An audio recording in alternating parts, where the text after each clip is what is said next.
Picture this. I'm standing on the edge of a memory, toes curling into the cool earth, the weight of 1,000 unspoken words pressing against my chest. My name's Hailey, and at 29, I've carved out a life that feels both like a warm blanket and a cage I can't quite escape. I've been married to Mark for 5 years now, a man who's as steady as the sunrise, even if his quiet nature sometimes leaves me grasping for more. He's in his early 30s, a mechanic with hands that bear the scars of hard work and a heart that finds peace in the wilderness. Lately, though, we've been drifting, life's relentless grind pulling us in different directions. So, we decided to steal away, to stitch back the threads of us that have started to fray. I'm the opposite of Mark in so many ways.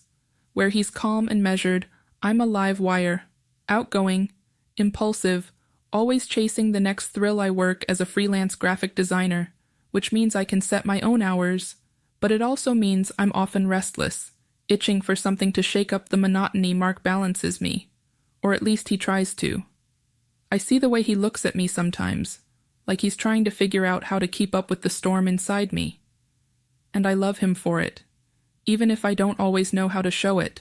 We're at Lake Willow now, a hidden gem in upstate New York, tucked away from the noise of the world. It's just us and a small, rustic cabin that feels like it's been waiting for us forever. The wooden floors creak underfoot, telling stories of everyone who stayed here before.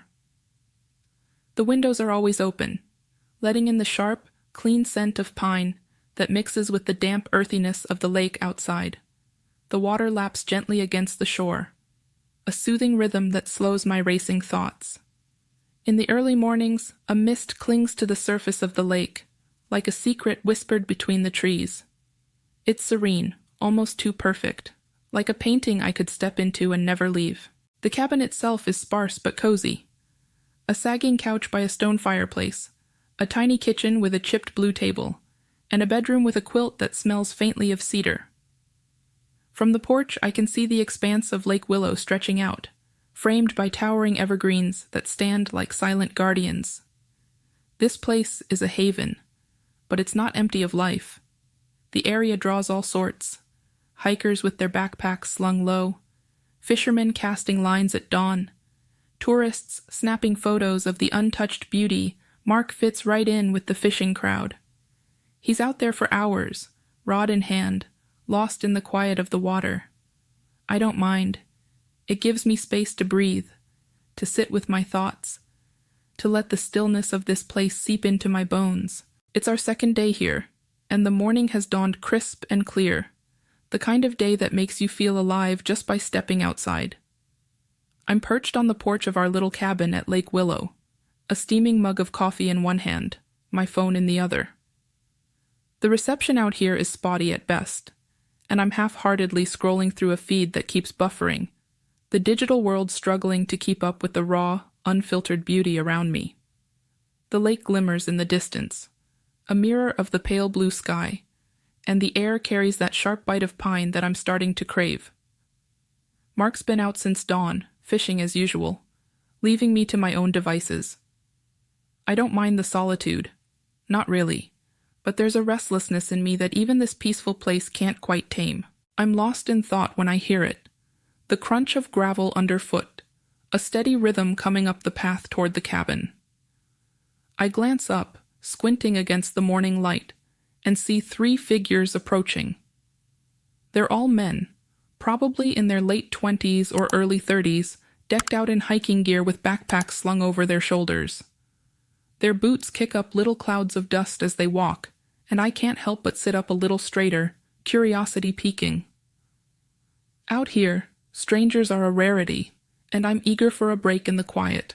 As they get closer, the one in front flashes a wide, easy grin and waves. "Hey there, didn't mean to startle you," he calls out, his voice carrying a friendly lilt. I wave back, setting my coffee down on the weathered wooden table beside me. They introduce themselves as they reach the porch. The chatty one with the charming smile is Shawn, clearly the leader of the trio. He's got an energy about him, quick with his words and a wit that makes me chuckle right off the bat. Beside him is Elias, quieter, more reserved, with a thoughtful look in his eyes. He adjusts his glasses as he nods a hello, his gaze lingering on the cabin like he's taking mental notes. Then there's Trent, the rugged one, with a deep, gravelly voice and a laid-back vibe. He cracks a light-hearted quip about how they've probably wandered into private property, easing any awkwardness with a smirk. They explain they're on a week-long hiking trip through the trails around Lake Willow, but they've gotten a bit turned around. "Any chance you know where we could grab some supplies? We're running low on a few things," Shawn asks, leaning casually against the porch railing. I gesture to the empty chairs around me. "Take a load off, I can pull up a map on my phone, reception willing, and I've got a fresh pot of coffee if you're interested." They don't hesitate. Dropping their packs and settling in with grateful nods, I pour them each a mug, the steam curling up into the cool air, and we fall into easy conversation. Shawn's the first to break the silence with a question about the lake, and soon we're swapping stories like old friends. I can feel the morning slipping away, the sun climbing higher, but I'm not ready for them to leave just yet. There's a spark in their company, a kind of energy I've been missing, and I find myself soaking it in. "Hey, why don't y'all come inside for a bit?" I suggest, noticing the first drops of drizzle speckling the porch. "I can show you the map better in there, and we can wait out this weather." They follow me into the cabin, their boots thudding softly on the creaky wooden floor. I point out the cozy interior as we step inside, the plaid couch sagging in the corner, the wood stove that still smells faintly of last night's fire, and Mark's fishing gear scattered near the door, rods and tackle boxes waiting for his return. The space feels smaller with all of us in it, more intimate somehow, and I can't ignore the way my pulse quickens just a little. Outside, the drizzle has turned into a steady rain, pattering against the tin roof, and I shrug casually. "Looks like it's settling in for a while. Why don't we hang out until it clears up?" They nod, and we move to the small kitchen table, pulling out the chipped chairs and settling in with our coffee mugs. The conversation flows easily at first, but it takes a turn when Shawn leans forward, his tone shifting to something more personal. "So Hailey, you out here all by yourself?" he asks, his eyes holding mine a little too long. I shift in my seat, a nervous laugh escaping me. "Nah, my husband Mark's around. He's out fishing right now, but he'll be back soon." I say it like a reminder to myself as much as to them, but Shawn just nods, a slow smile playing on his lips. Elias watches quietly, his gaze lingering in a way that makes my skin prickle, and Trent lets out a low chuckle at something I've said, his hand brushing my arm as he does. It's casual, almost accidental, but it sends a jolt through me. I can't deny it. I'm flattered by the attention, thrilled even. It's been so long since I've felt this kind of buzz, this electric pull of being seen, desired.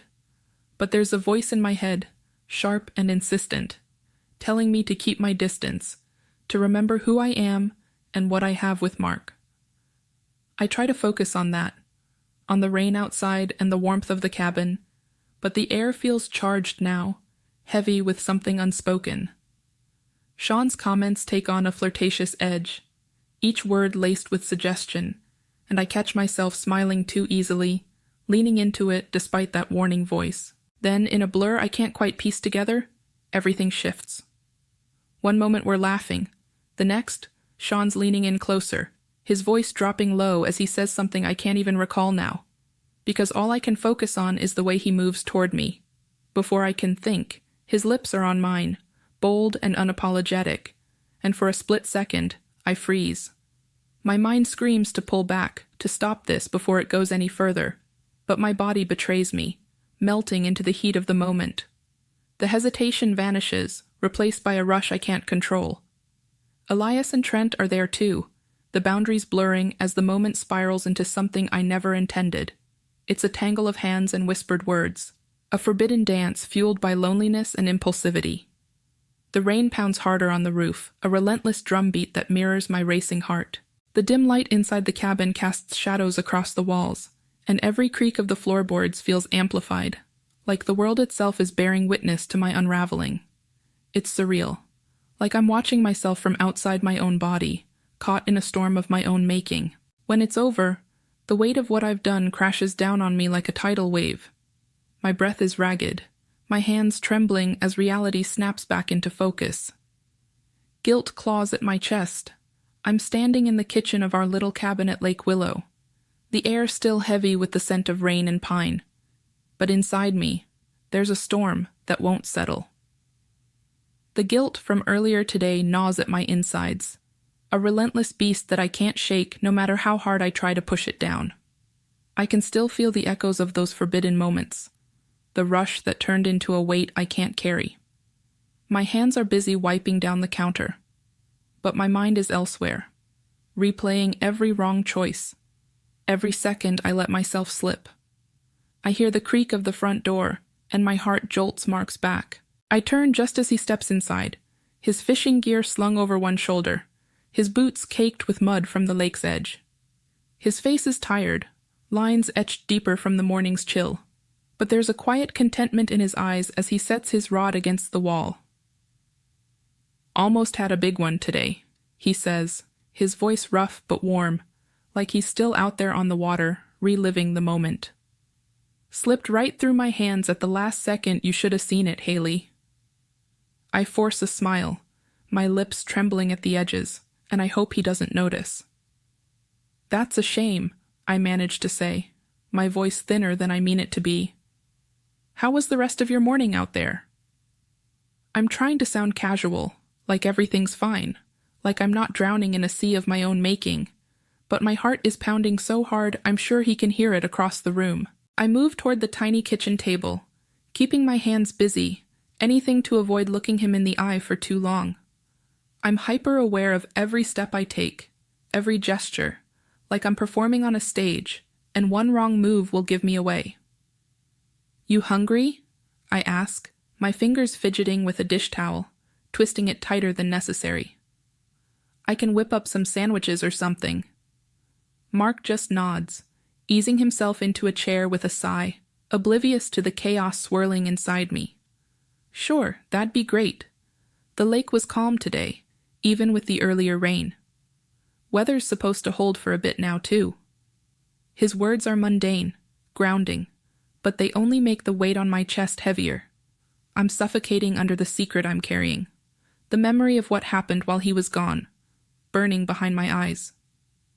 For a fleeting moment, I wonder if I could bury it forever, lock it away in some dark corner of my mind, and never let it see the light. But the guilt is a living thing, clawing at me, whispering that I don't deserve the peace of silence. I turn to the counter, pulling out bread and cold cuts, my movements mechanical as I try to focus on anything but the tremor in my hands. Mark keeps talking, his voice a steady hum in the background. Something about the way the sunlight hit the water just right today. I nod along, murmuring responses, but I'm barely listening. My eyes keep darting to the window, to the path outside, as if I expect to see evidence of my betrayal staring back at me. I'm so lost in my own head that when Mark's tone shifts, it catches me off guard. "Hey, did anyone stop by while I was out?" he asks, casual as can be, but the question lands like a punch to my gut. I noticed some fresh footprints in the mud near the porch. Looked recent. I freeze, my hand gripping the knife I'm using to slice the bread a little too tight. My mind races, scrambling for something, anything, to say that won't unravel everything. My throat feels like it's closing up, but I force the words out, hoping they don't sound as shaky as I feel. "Oh yeah, just some hikers. They got turned around on the trails and asked for directions. Didn't stay long, though." The lie tastes bitter on my tongue, sharp and sour, and I can't bring myself to turn around and face him. I keep my back to him, staring at the bread like it's the most important thing in the world, while inside, I'm spiraling. My heart's a jackhammer in my chest, each beat louder than the last, and I'm praying he doesn't push further. But I know Mark. He's not the type to let things slide when something feels off. And right now, I'm a walking red flag, even if I'm trying to hide it. The next morning, I'm still on edge, barely sleeping through the night as the weight of my secret presses down harder. I'm in the kitchen again, the chipped blue table between us, when Mark comes in from outside, holding that darn trail camera he set up a few days ago near the cabin's edge. He's got this casual look on his face, like it's no big deal, as he sets it down and grabs the cord to plug it into his laptop. "Gonna check if any deer or foxes wandered by," he says, his voice light, almost playful, as he settles into a chair. "Always cool to see what's out there when we're not looking." I nod, forcing a tight smile, but inside, I'm unraveling.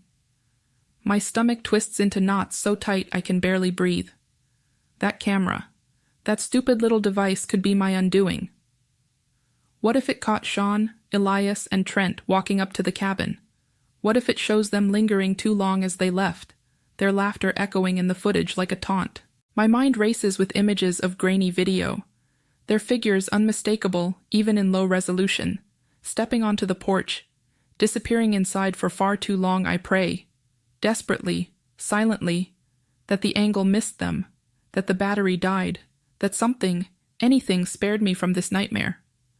But deep down, my gut churns with the sick certainty that I'm not that lucky. I hover nearby, pretending to tidy up the already spotless counter, wiping at imaginary crumbs with a rag that's damp from my sweaty palms. My breath is shallow, each inhale sharp and uneven, like I'm trying not to gasp for air. I steal glances at the laptop screen over Mark's shoulder, my eyes darting between the dishes I'm stacking and the glowing display. He's fast-forwarding through hours of nothing, just trees swaying in the wind, the occasional bird flitting past. But then he pauses. My heart stops. There, on the grainy black and white footage, are 3 figures trudging up the path. Their shapes are blurry, but there's no mistaking the backpacks, the confident stride of Shawn leading the way. Mark squints at the screen, leaning in closer, and I feel the blood drain from my face. "Who are these guys?" he asks, his tone still curious, not yet accusing, but the question hits me like a brick. I swallow hard, my mouth dry as sandpaper, and mumble, "Oh, just those hikers I told you about. The ones who needed directions." My voice sounds foreign to me, too high, too rushed, and I hope to God he doesn't hear the panic threading through every word. I turn away, busying myself with folding a towel, anything to hide the flush creeping up my neck. But Mark doesn't let it go. The tension in the room spikes as he rewinds the footage, watching their approach again, his finger tapping the timestamp at the bottom of the screen. "They were here for a while," he says, his voice shifting, losing that easygoing edge. It's less a question now, more a statement, and it's laced with something pointed, something that makes my skin crawl. "Looks like over an hour, Hailey. Why didn't you mention they came inside?"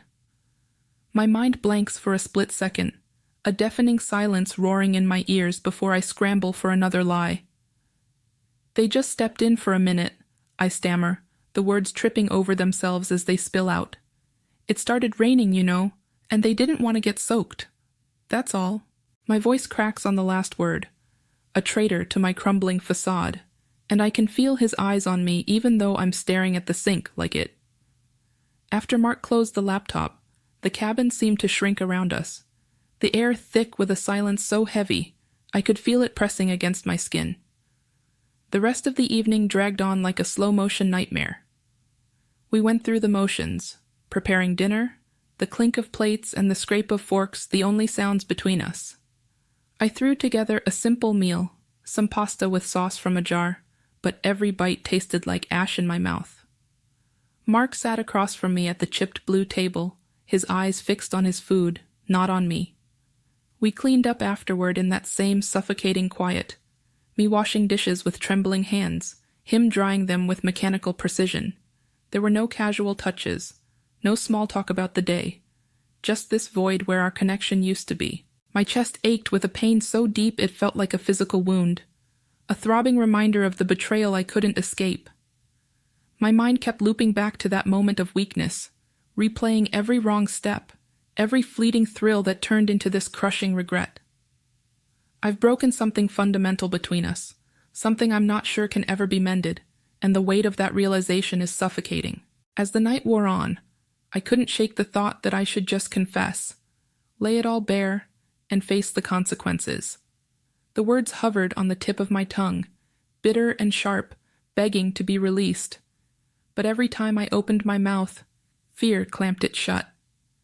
Fear of losing Mark, of seeing the hurt and anger in his eyes, of having to admit to myself how far I've fallen from the person I thought I was. I used to pride myself on being honest, on being someone he could trust, but now I'm tangled in a web of my own making. It started with a single impulsive decision, a moment where I let myself get swept away by a rush I couldn't resist, and it spiraled into lie after lie. I think back to when Mark first asked about the footprints near the porch and how I fed him that flimsy story about hikers needing directions.